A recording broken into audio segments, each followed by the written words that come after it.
The film opens in 1990, Allahabad, where a shootout between police and an unseen assailant sets the tone. The shooter turns out to be Deepak, and from there, the narrative rewinds to show us how he got there. 2 years earlier, Deepak is a regular young man caught in the grinding injustice of class, caste, and law enforcement. When a police checkpoint abuses a truck driver, we learn the vehicle is associated with someone called Malik. He is a shadowy, powerful figure whose name is enough to inspire dread. Malik is found on a rooftop, asleep. He is informed of the insult to his name and, in a show of performative cruelty, humiliates the officer in question, then casually has him executed. The message is clear: Malik isn't just a man, he's a force, and his word is law. A politician called Malhar Singh, whose character is a sleek, self-serving politician unnerved by Malik's growing influence, he consults with his enforcer, Chandrasekhar, and brings in a ruthless SP named Prabhudas. Now Prabhudas is known as the licensed goon, meaning, he is really a violent ruffian in uniform. His mission is to curb Malik's ascent, using any means necessary.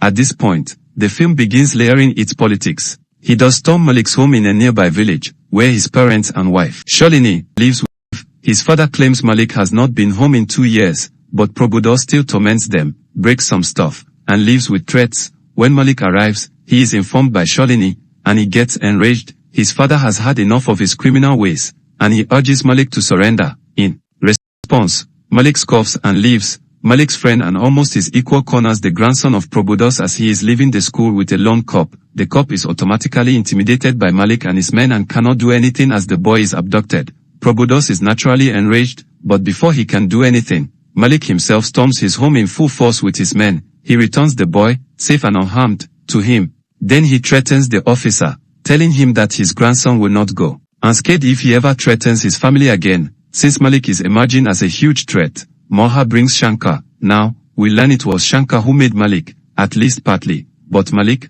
although respectful of Shankar, is not cowed down and says he plans to fight elections as he wants to go from a gangster to legit. Flashback to Deepak's younger days. He was a footballer in college and a lover. He's clean-shaven and soft-voiced. He still has his friend, and apparently he has stuck with him for years. When Shankar, still a big deal then, visits his college in an event dedicated to him, Deepak listens raptly. He idolizes Shankar. When his father's landowner visits his home, he does not show proper reverence and the landowner is offended, and then his family's farmland is destroyed by a landlord's men, who turn out to be working for Shankar Singh, a political patriarch Deepak once admired. His father also gets injured when struck by a tractor during the destruction. Deepak confronts Shankar, who mocks his impotence and says if he can't protect his father himself, what kind of man is he? That insult lodges deep. He vows to kill Longda. Shankar is undeterred and hints that he will be impressed if Deepak really does what he says. Fueled by humiliation, Deepak hunts down the man responsible, called Longda. At a fairground, he beats Longda's men, shoves one into a boiling pan. He chases Longda through muddy fields before killing him with a shovel in an unhinged frenzy as a horrified crowd watches.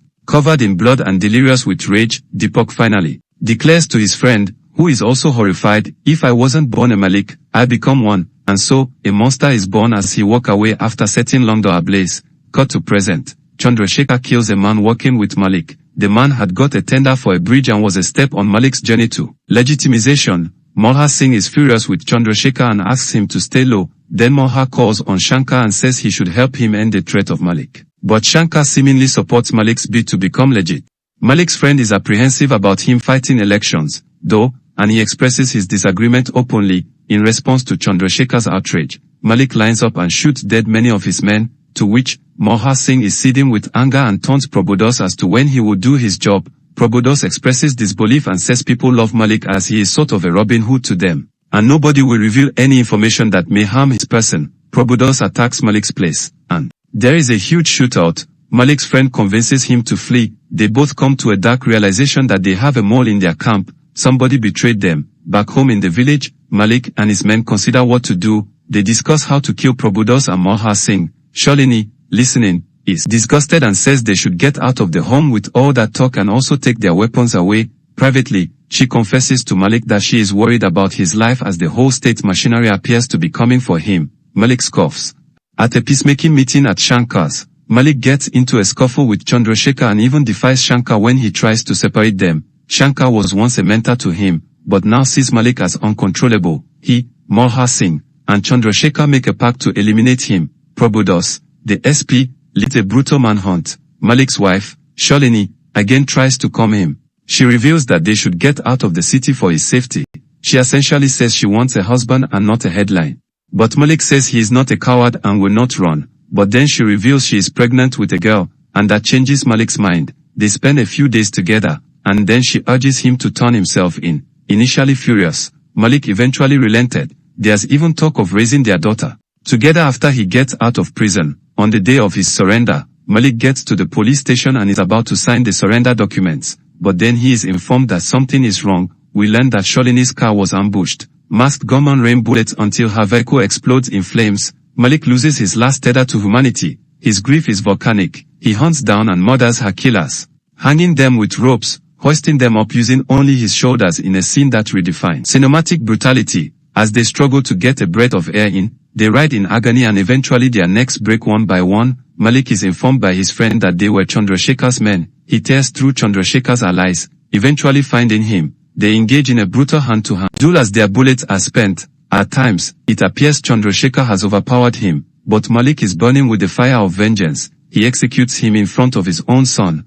but the rot is deeper. Malha and Prabhudas' plan was to frame Chandrasekhar for Shalini's murder and then plead to Malik for mercy, and they succeeded in that. But would that appease Malik? Malha does go to Malik and says something like, if he was not innocent, he would not have entered the lion's den, and then a whole army of Malik's friend kills Malha, claiming he brought the corpse with him. As Malik tries to regroup, he is cornered by Prabhudas' forces. A bloody confrontation ensues. Many of Malik's loyalists Shalini. His motive was resentment. He was tired of being Malik's shadow, his servant. Now, he wanted the spotlight. The two fight savagely. Malik strangles him and thinks he is dead, but then he is shot. The friend flees and tells a waiting Prabhudas that Malik is almost dead. When the cop demands what does that mean, he is not forthcoming. Wounded, barely alive, Malik opens fire on the approaching police, leading into the film's opening scene. The house is set ablaze. Funnily, the cops do not confirm that Malik really did die. All of them believe Malik is dead. Prabhudas is decorated with a commendation.